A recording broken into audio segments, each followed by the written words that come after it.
por qué lo quiero compartir hoy? Porque les he venido enseñando sobre los tiempos de Dios. ¿Amén? ¿Sobre qué hemos venido enseñando? Sobre los tiempos. Así que es bueno que usted le pregunte a la persona que está a su lado, ¿usted sabe qué fecha es hoy? ¿Y qué se celebra? Y pregúntele, ¿sabe qué fecha es hoy y qué se celebra? Dígale, ¿sabe qué ocurrió la semana pasada? ¿Qué fecha era? Entonces yo sé que algunos habrán contestado, pues lo que sé es que es el día de las velitas. ¿Sí? ¿Sí contestaron eso? ¿Sabe usted que se celebra el día de las velitas? No, yo prendo velitas, dicen algunos, y quemo llantas. ¿Qué se celebra ese día?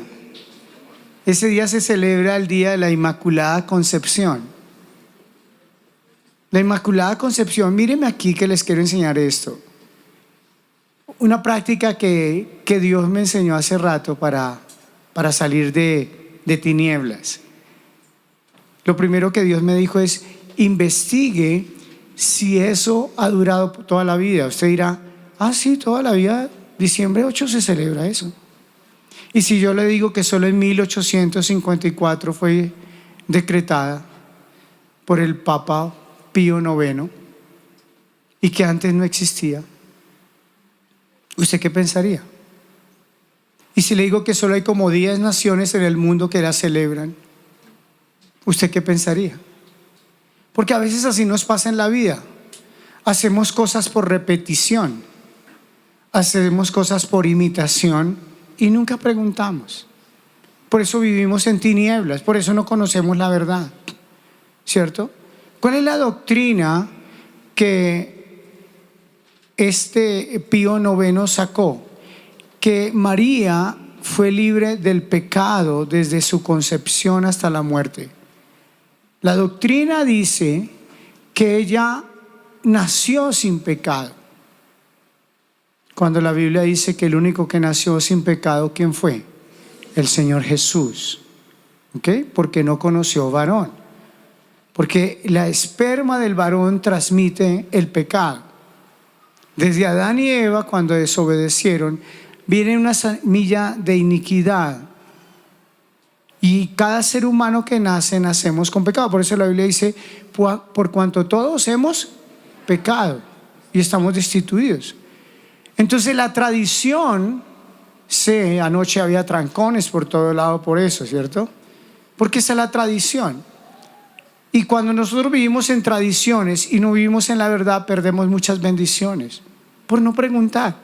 Le cuesta a usted 3 minutos entrar a Mr. Google y preguntarle, día de las velitas, fiesta de las velitas, y Google le va a contestar.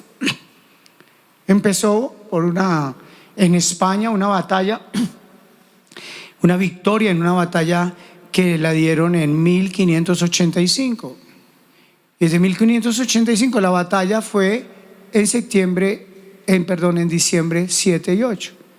Entonces ellos dieron por hecho que era porque la Virgen les había ayudado en esa victoria contra los Países Bajos, y estaban en una desproporción las dos naciones. España estaba en minoría y le ganaron la batalla a los Países Bajos. Entonces ellos argumentaron que había sido por ellos. ¿Por qué diciembre 8 y no enero 15? Porque ellos dijeron, nosotros creemos que ella nació en septiembre 8.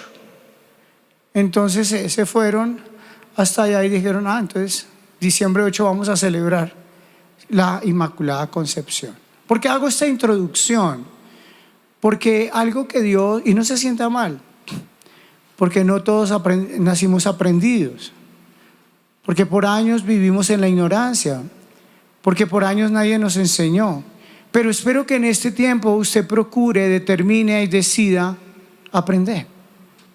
Dios empezó a hablarme sobre los tiempos, de cómo nosotros andamos por un calendario y Él va por otro. Ahorita que veníamos en el carro a sacar, le dije a mi esposa, ¿sabes tú que hoy a las 6 de la tarde, cuando se oculte el sol, iniciamos el 10º mes? Y el mundo entero va por otro calendario, se está terminando el mes 12. y habrá francachela y habrá comilona. Y muchos se irán atrás, y muchos negarán la fe, y muchos dejarán de asistir. Muchos preguntarán: ¿y hoy hay reunión? Sí, reunión. Como todos los sábados. ¿Cierto? ¿Por qué no iba a haber reunión? Siempre hay una oposición. Este tema de parejas fue toda una oposición, porque como que la gente anda en otro canal, con otras actividades, con otros compromisos, más que aprender del matrimonio. Algunos jóvenes y jovencitas los vi muy animados el miércoles, pero la cuerda no se le alcanzó para jueves y viernes. ¿Sí? Porque especialmente a los jóvenes, recuerden que si usted quiere una mujer de Dios, lo primero que usted tiene que hacer es prepararse para cuando ella llega. Usted no tiene que prepararse cuando se case, porque cuando se case ya la habrá embarrado varias veces. La sabiduría del cielo es que usted esté preparado para que cuando la mujer llegue, usted esté preparado espiritual, emocional, física y financieramente. Antes de enamorarse, usted consulte su bolsillo y pregúntele a su bolsillo: ¿me puedo enamorar?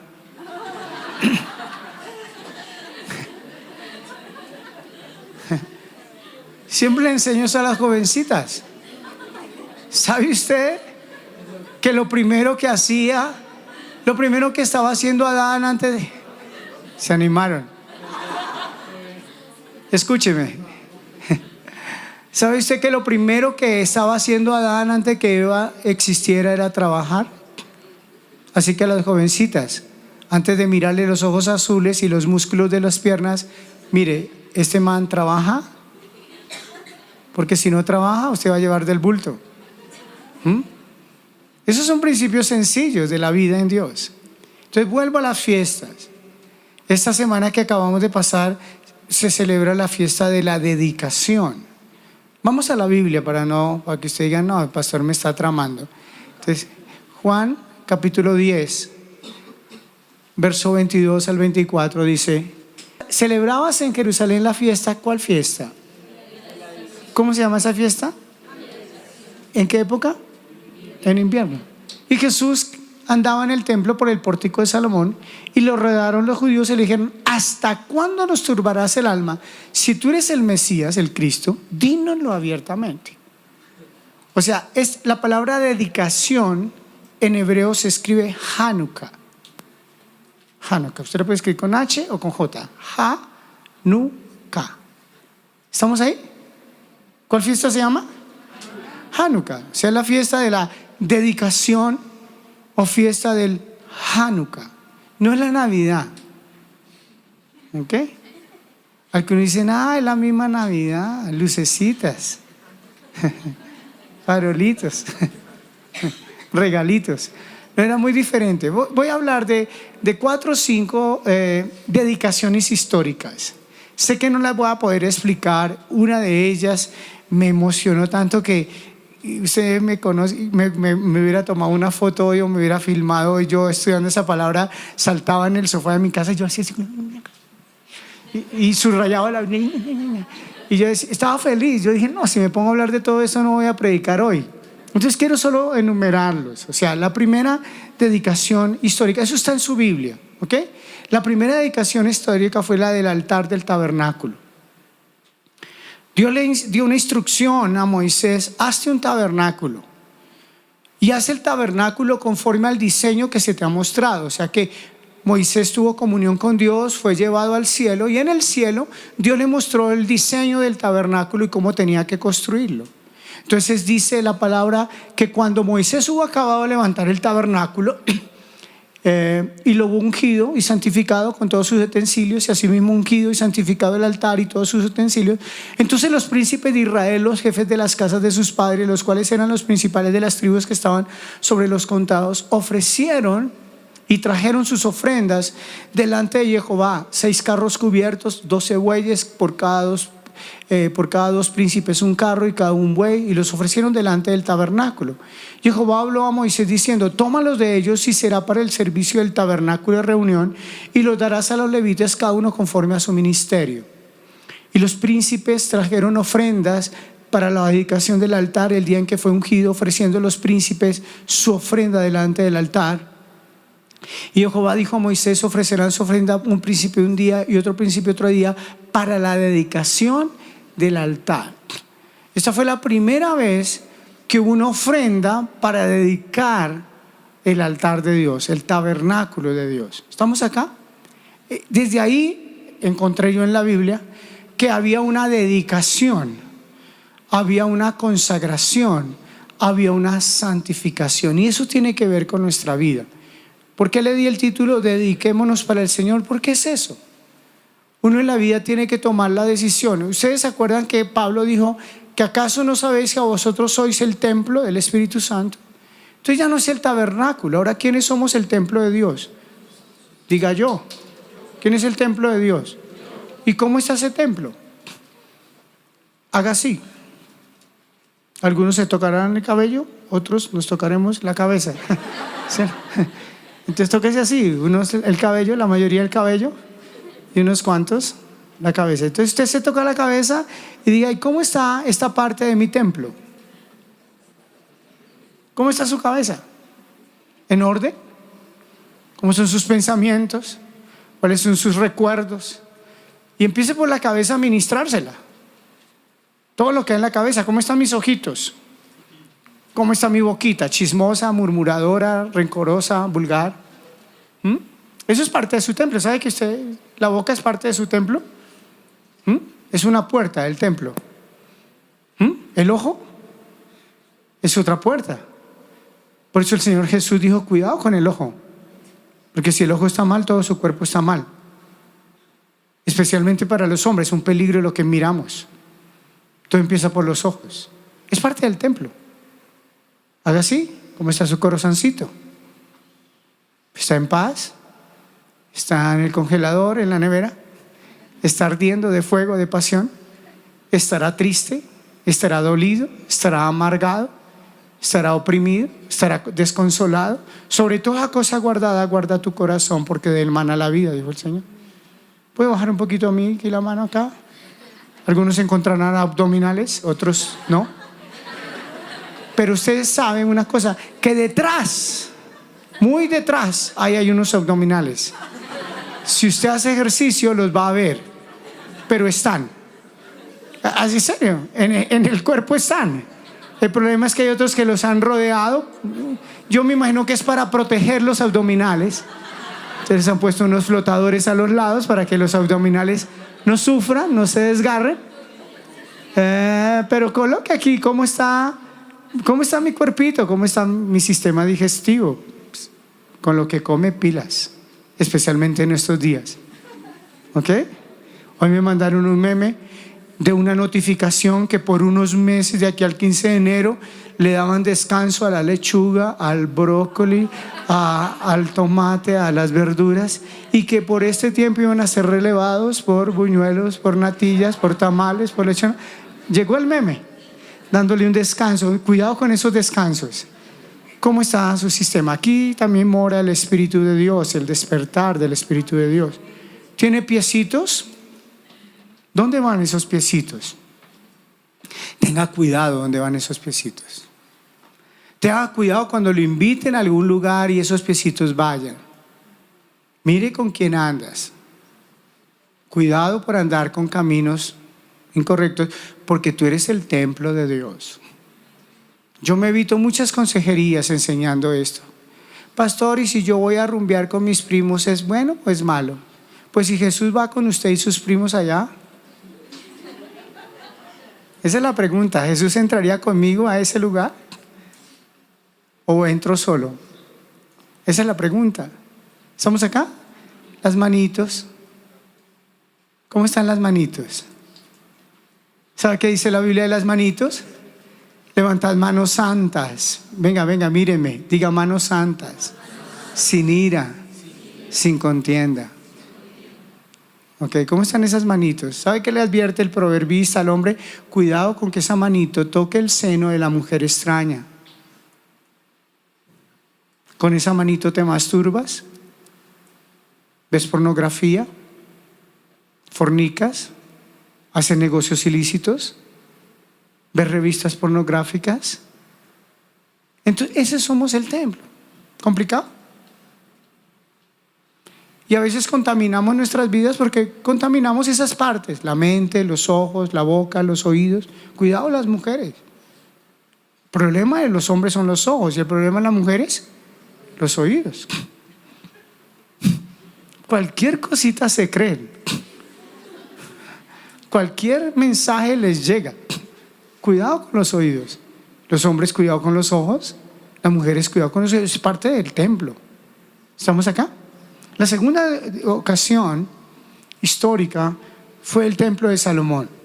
¿Cuál fue la segunda ocasión? El templo de Salomón. Vamos a Segunda de Crónicas, capítulo 7, verso 1 al 10. Cuando Salomón acaba de orar, descendió fuego de los cielos. ¿Qué pasó cuando acabó de orar? Cuando usted ora, ¿pasa eso? Consumió el holocausto y las víctimas, y la gloria, escuchen, de Jehová llenó ¿qué? La casa.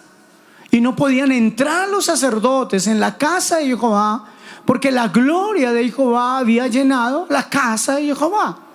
Cuando vieron todos los hijos de Israel descender el fuego y la gloria de Jehová sobre la casa, ¿qué hicieron? Se postraron. Eso es una manera de adorar, sobre sus rostros. En el pavimento no había madera ni tapete. Y adoraron. ¿Qué hicieron? Y alabaron. O sea que cuando usted viene a la casa de Dios, ¿usted con qué espíritu debe venir? De adorar y de alabar a Dios. Usted no puede ponerse a tomarse fotos al pastor y al hijo que brincamos acá al frente para que usted vea. No, entre en la danza, en la alabanza, en el gozo, en la celebración, en la adoración, en la gratitud a Dios, en la alegría, en la paz.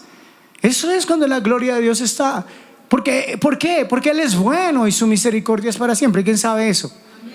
Entonces el rey y todo el pueblo sacrificaron víctimas delante de Jehová. Y ofreció el rey Salomón un sacrificio. Diga un sacrificio. Pregúnteme, ¿de qué sacrificio ofreció? Pregúnteme. 22,000 bueyes. ¿Quién tiene aquí ganado? ¿Ha comprado usted alguna vez un toro? ¿Cuánto valió un toro? ¿Cuántos millones vale un toro? Un buey. ¿Ah? ¿Saben algo de ganado? ¿No? 3 millones para arriba. ¿Sí? 3, 4, 5 millones vale un toro. Multiplique 3 millones por 22,000 toros. ¿Vamos haciendo sumas? Y luego, ¿qué ofreció? 120,000 ovejas. Póngale un promedio de 100,000 pesos a cada oveja. Y así dedicaron la casa del rey, todo el pueblo y los sacerdotes desempeñaron su ministerio. También los levitas con los instrumentos de música de Jehová, los cuales había hecho el rey David para alabar a Jehová, porque su misericordia es para siempre. Cuando David alababa por medio de ellos, asimismo los sacerdotes tocaban las trompetas delante de ellos y todo Israel estaba en pie. También Salomón consagró la parte central del atrio que estaba delante de la casa, por cuanto había ofrecido allí los holocaustos y la grosura de las ofrendas, porque en el altar de bronce que Salomón había hecho no podían caber los holocaustos, las ofrendas y las grosuras. Entonces hizo Salomón fiesta. Diga fiesta. ¿Por cuántos días? Entonces no se afane si se nos alarga la alabanza a media hora. Y con todo Israel una gran congregación desde la entrada de Amada hasta el arroyo de Egipto. Al 8º día hicieron solemne asamblea, porque habían hecho la dedicación del altar en 7 días y habían celebrado la fiesta solemne por 7 días. Y a los 23 días del mes séptimo, tabernáculos, acuérdense, envió al pueblo a sus hogares. ¿Cómo iban? Alegres y gozosos de corazón por los beneficios que Jehová había hecho a David, a Salomón y a su pueblo. Ese fue el templo más esplendoroso que ha existido. ¿Se acuerdan de David, que quiso construir templo y Dios le dijo: tú no lo podrás construir porque tus manos están manchadas de sangre, pero tu hijo Salomón, que significa pacífico, lo construirá? Y entonces David, como dice, yo no lo puedo construir, entonces llama a Salomón y le dijo: mi hijo, esfuérzate y sé hombre. Y le dio los diseños del templo y le dio las ofrendas para el templo y le dio un ejército y un pueblo para construir el templo. Eso se llama herencia generacional, que algún día hemos predicado en los campamentos de hombres. Eso es lo que debemos hacer, esforzarnos y ser hombres. Pero a lo que yo voy es que David dio de lo mejor que tenía y todos los oficiales dieron. Y el templo de Salomón, las paredes eran cubiertas no de pintura así de esta económica, sino de plata. y todo era de oro y la mejor madera. Era el templo más esplendoroso. ¿Y por qué fue tan esplendoroso? ¿Solamente por los elementos con lo que lo construyeron? No, por la dedicación. Porque el día que se dedicó y se consagró, la gloria de Dios descendió sobre esa casa. Entonces pregúntese, ¿es tanta mi dedicación a Dios? Tengo tiempos de adoración, de intimidad, de alabanza con Dios, que cuando yo veo en mi habitación orar y alabar a Dios, veo la gloria de Dios. Tengo un espíritu de extravagancia como el de Salomón para adorar con ofrendas. A veces nos pegamos de 1,000 pesos, ¿cierto? Y cuando vemos que la gloria de Dios está, decimos, ¿cómo logró Salomón que la gloria estuviera haciendo cosas extravagantes, cosas que parecen locas? Cuando usted se consagra para Dios, no le importa sus amigos. Es más, Jesús dijo, no podrás amar más a tu papá, a tu mamá, a tu esposo, a tu esposa, a tus hijos, más que a mí. Quiero ser el primero en tu corazón, quiero ser la pasión de tu vida, quiero ser el fuego ardiente, porque dice que cayó la gloria y el fuego de Dios descendió. Y los sacerdotes no podían ministrar a causa de la presencia, de la gloria. Cuando estamos consagrados, cuando estamos comprometidos, cuando no estamos involucrando nuestra carne, nuestras pasiones, nuestras discusiones baratas, nuestros instintos carnales, entonces viene la gloria de Dios y nos bendice. Nos bendice. Usted tiene que decirle, Dios, estoy en comunión contigo, ando en fidelidad a ti, ando en pasión contigo, camino conforme a tu palabra, que el fuego tuyo me consigue, me consume, que la gloria tuya está en mi vida.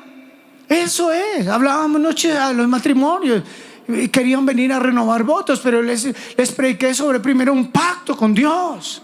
Un hogar nunca podrá ser bendecido. Usted no puede mirar a su esposo o a su esposa y decirle, yo pacto contigo que te amaré siempre. Si Jesús y la gloria de Dios no es el centro en tu casa, sino el principio de adoración, si en tu palabra si en tu casa no se vive la palabra, no se predica la palabra, si no giran alrededor de las escrituras, si la adoración y la alabanza, si las decisiones diarias no están glorificando el nombre del Señor, entonces no está la gloria de Dios, no hay dedicación. Puedes ganar millones, puedes mandar tus hijos a las mejores universidades, pero andarás sin la gloria de Dios. Puedes tener talentos, puedes hacer muchas cosas, emprender, soñar, tener muchos planes, pero si la gloria de Dios no está, y si no hay un pacto de compromiso, y si no hay celo santo por Dios, y si no hay dedicación a Dios, si tu altar no es tu casa, si tu casa no es el altar, ¿cuál es la víctima? ¿Cuál es el sacrificio? ¿Cuál es el holocausto que Dios va a consumir en tu casa? ¿Qué es lo que estás ofreciendo en el altar de tu casa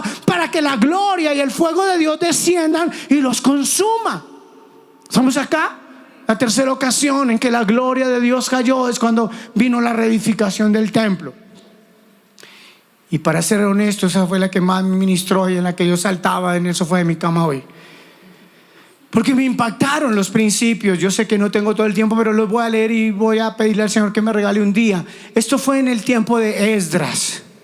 Estaban cautivos en Babilonia, habían pasado 70 años porque el pueblo andaba cautivo en Babilonia, y Dios le había dicho a través del profeta Jeremías que serían 70 años, y dice la palabra que Daniel buscó que ya se habían cumplido. Entonces habló a su pueblo y les dijo, oiga, chinos, es hora de regresar. Entonces había un gran varón de Dios llamado Esdras. Se considera que es el hombre después de Moisés más trascendental en la historia de Israel. Después de Moisés, Esdras. Y vamos a mirar por qué. Dice la palabra en Esdras 6 del 1 al 22. Entonces el rey Darío, ¿quién? Dio la orden, diga orden, de buscar en la casa de los archivos donde guardaban los tesoros allí en Babilonia, y fue hallado en Acmeta, en el palacio que está en la provincia de Media, un libro en el cual estaba así: memoria, 2 puntos. En el año primero, eso es lo que dice la memoria, del rey ¿qué? Darío, Ciro, perdón, el mismo rey Ciro dio orden acerca de ¿qué? De la casa. Escuchen que ellos, ni Darío ni Ciro, eran creyentes, ellos eran paganos, la cual estaba en Jerusalén, para que fuese la casa reedificada, diga reedificada, como un lugar para sacrificios, sus paredes fuesen firmes, su altura de 60 codos, de 60 codos su anchura, 3 hileras de piedras grandes, una madera nueva, y que el gasto sea pagado por el tesoro del rey. ¿Quién tiene aquí un rey? Dígale: Rey, que de tu tesoro me sean pagados mis gastos. Amén. Y que de tu tesoro vengan los gastos para consagrar la casa del Señor.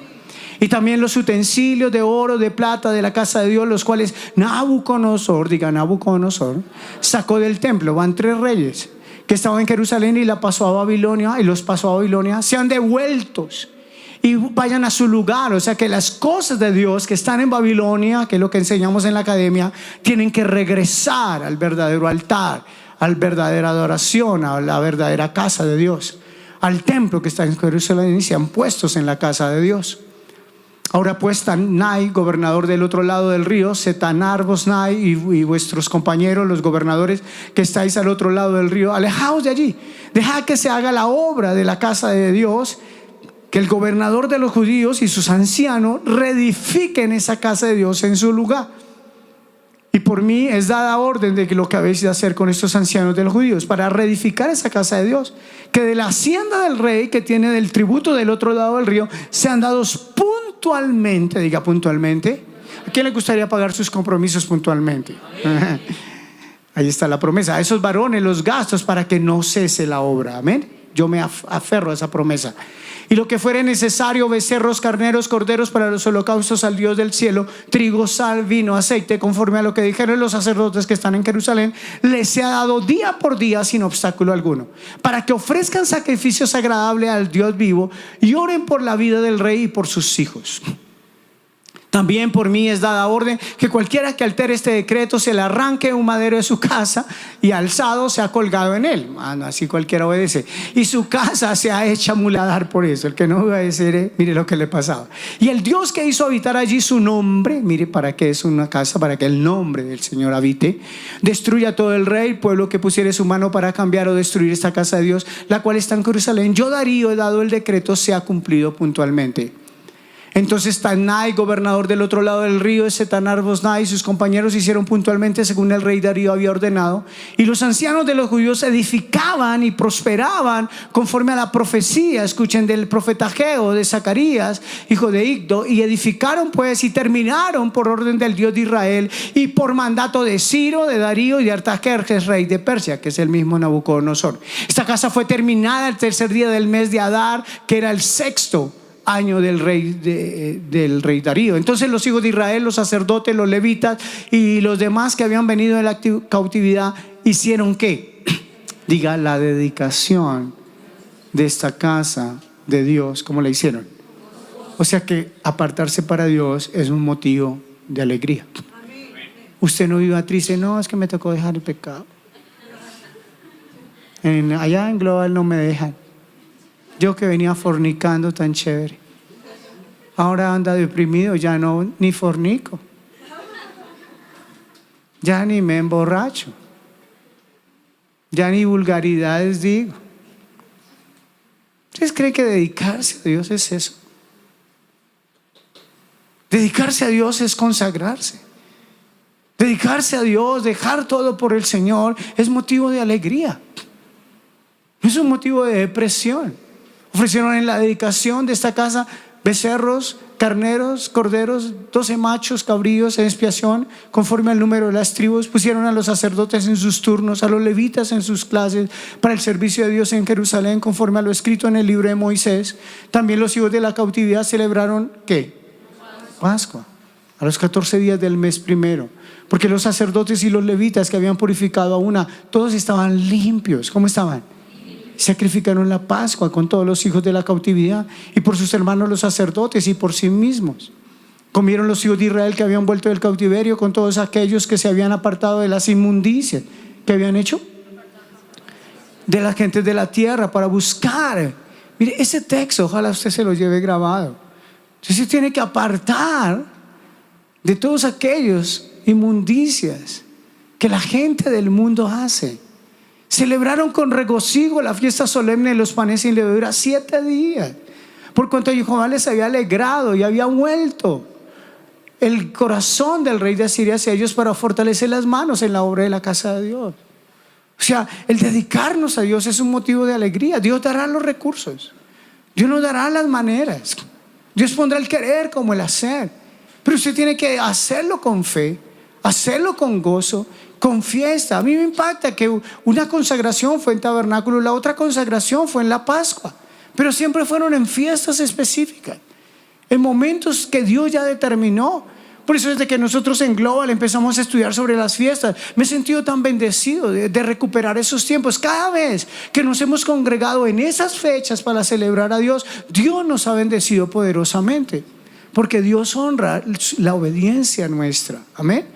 El siguiente dedicación es los muros de Jerusalén.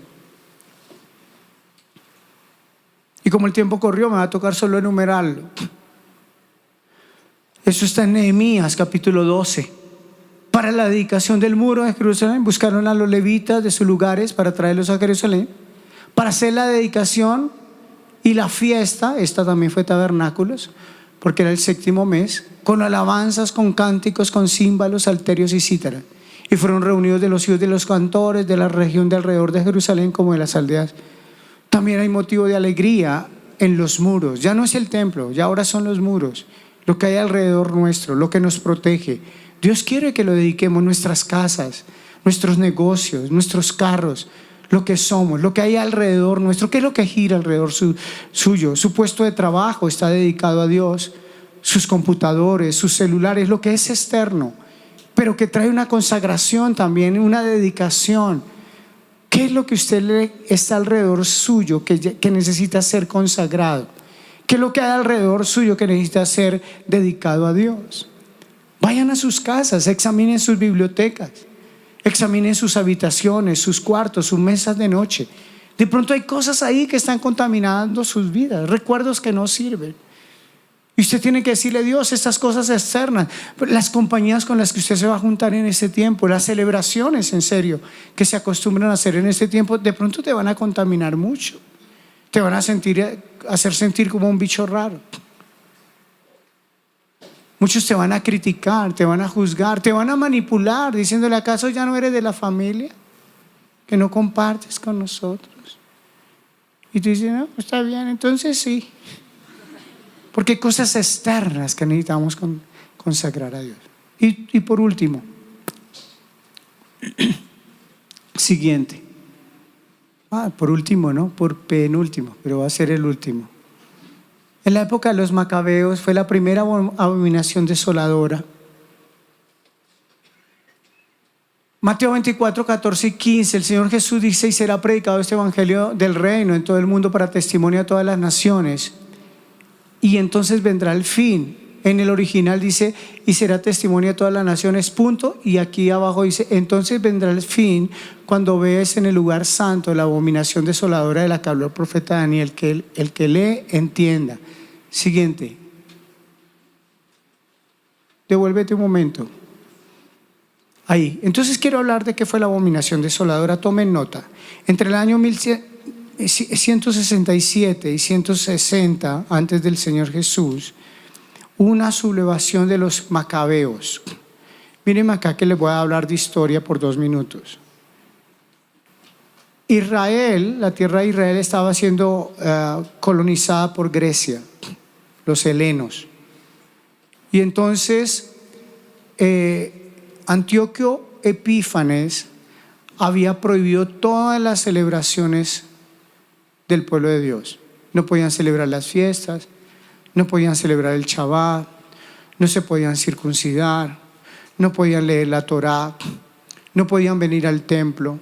Les quitó el templo, se lo cerró e hizo algo inmundo. Levantó en el centro del templo, en el altar más santo, una estatua para Zeus.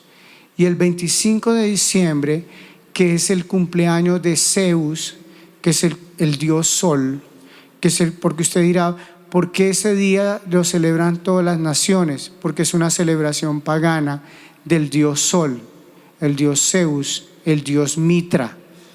Todos esos dioses se les celebra el 25 de diciembre su cumpleaños. Y el día 25 de diciembre, Antíoco Epífanes, para profanar el templo, sacrificó un cerdo en el altar. Y el cerdo es el animal más inmundo y más sucio según la Biblia. Esa fue la abominación desoladora que sufrieron. Entonces Dios levantó a una familia, 5 hermanos, los macabeos, que eran como una especie de guerrilla que venía y atacaba hasta que lograron la victoria, y 3 años después recuperaron el templo y lo dedicaron al Señor. Entonces eso significa nuestra vida hoy. ¿Qué es dedicarnos? Mirar qué cosas han contaminado nuestros templos y dedicarnos al Señor. Hemos sido contaminados por fiestas paganas, por costumbres paganas, por pecados morales, por muchas cosas. Usted tiene que hoy decirle a Dios: Dios, muéstrame de qué me tengo que apartar. Hoy todo parece normal. Isaías profetizó que a lo bueno lo llamarían malo y que a lo malo lo llamarían bueno. Estamos en esos tiempos. La familia está siendo destruida. La gente está en desórdenes de todo tipo, moral, ético. Y mírame aquí con mucha atención. Dios está buscando a alguien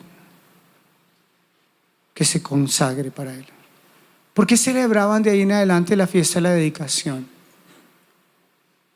Porque hubo un pueblo muy pequeño, era un grupo de poquitos judíos, que se sublevaron contra todo un imperio, el imperio griego, y Dios le dio la victoria. Así que tú puedes sentirte solo, pero si tú tomas con firmeza, con santidad, con compromiso, con convicción de consagrarte, de dedicarte a Dios, Dios te va a dar la victoria. Amén. Y lo último es el texto con el que empezamos. Yo quiero solo hablar algunos textos y enumerarlos para que me vayan colocando la Biblia, por favor.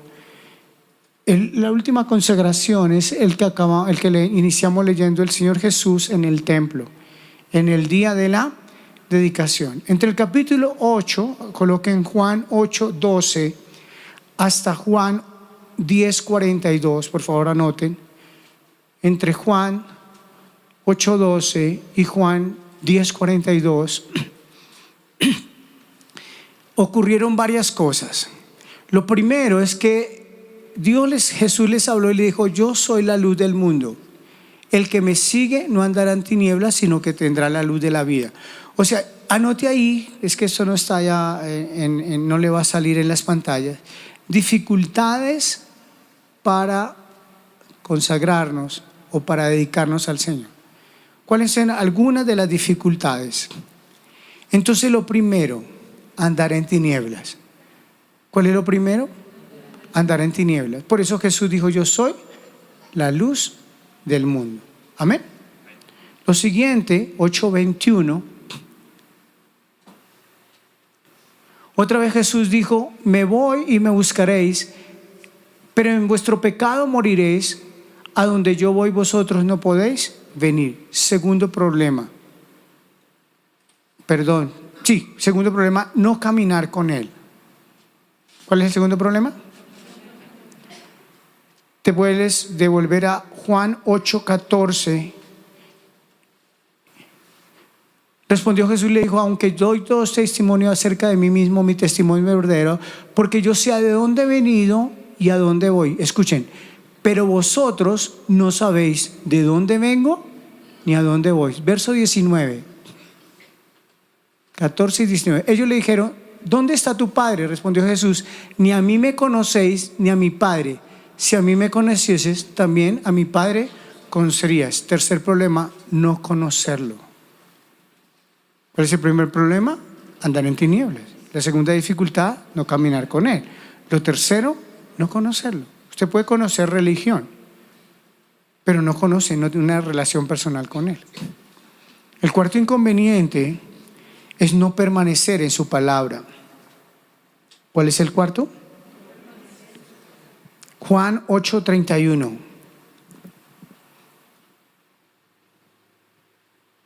Dijo entonces Jesús a los judíos que habían creído en Él: si vosotros permaneciereis en mi palabra, seréis verdaderamente mis discípulos. Siguiente, por favor, ahí 32. Y conoceréis la verdad, y la verdad os hará libres. ¿Estamos entendiendo? O sea, el problema es que si yo no permanezco, Jesús dijo, si ustedes permanecen en mi palabra, seréis verdaderamente mis discípulos y conoceréis la verdad y la verdad os hará libres. ¿Cuál es el problema hoy en día? Que la gente ni conoce la palabra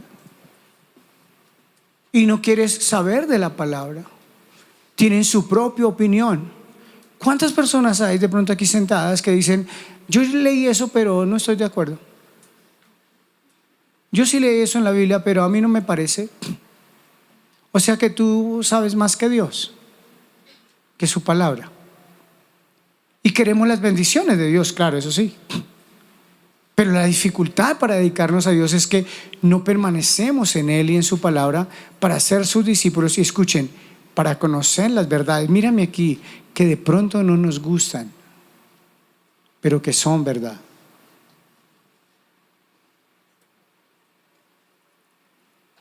Siguiente dificultad es andar en engaños y mentiras. Juan 8:44. Vosotros sois de vuestro padre el diablo, les dijo Jesús. Los deseos de vuestro padre queréis hacer. Él ha sido homicida, el diablo, desde el principio y no ha permanecido en la verdad, porque no hay verdad en él. Cuando habla mentira, de suyo habla, porque es mentiroso y padre de mentira.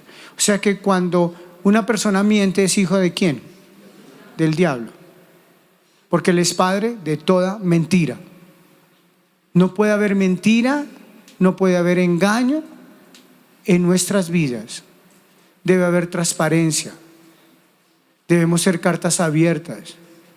No pueden haber cosas ocultas, ni en los hogares, ni en los matrimonios, en ninguna relación. Debemos nosotros andar con la verdad.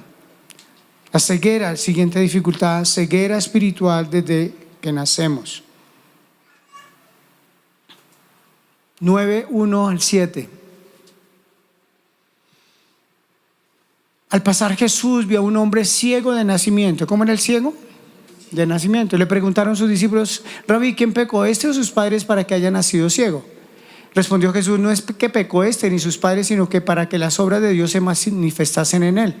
Me es necesario hacer las obras del que me envió, entre tanto que el día dura, la noche viene cuando nadie puede trabajar. Entre tanto que estoy en el mundo, luz soy del mundo. Dicho esto, escupió en tierra, mira, no fue tan bonito, e hizo todo el lodo con la saliva y lo untó. ¿Qué tal que Jesús viniera y dijera, venga, y lo voy a ver, y usted untó con el lodo los ojos del ciego y le dijo, ve, lavarte en el estanque de Siloé, que traducido es enviado. Fue, se lavó, regresó viendo. ¿Qué cuenta el resto del capítulo 9? Que los fariseos se enojaron porque había sido un Shabbat, un día de reposo, que le había hecho este milagro, y estaban tratando de que el muchacho negara que había sido Jesús el que lo había sanado, que le había permitido ver. Y sabe que crearon una ley que todo el que creyera en Jesús lo expulsaban de la sinagoga. Y este muchacho lo amenazaron: si usted dice que fue Jesús el que lo sanó, lo echamos de la sinagoga. Y él dijo, ¿por dónde salgo? Pero si ya había visto. Así nos pasa a veces a nosotros, ¿cierto? Dios nos bendice de una forma tan gloriosa que el amigo le dice a uno, si usted no vuelve a emborracharse conmigo, deje de ser mi amigo. Le dice, hasta luego. Jesús me sanó, me liberó, me restauró, me perdonó. ¿Yo por qué voy a estar aquí pendiente de unas botellas de cerveza? Por eso tú tienes que dedicarte al Señor, porque Él es el que quita nuestra ceguera. Y oro para que todos aquí esta tarde vean con claridad, vean la gloria de Dios, las bendiciones de Dios, y no las vendan por un plato de lenteja, no las vendan por cualquier bobada. Conságrense al Señor.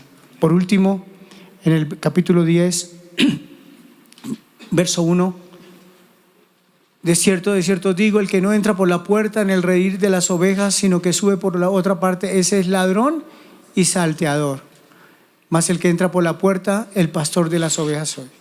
Luego Jesús dijo más adelante, yo soy la puerta de las ovejas. Significa que una dificultad no es entrar por Jesús. Queremos otros lugares, queremos caminar de otra manera, pero no entrar por el camino del Señor Jesús. Pero Él dijo, yo soy el camino, la verdad y la vida. Nadie viene al Padre sino por mí. Así que si aquí hay alguna persona que hoy se quiere dedicar al Señor, por favor, incline su rostro, cierre sus ojos, coloque la mano en su corazón.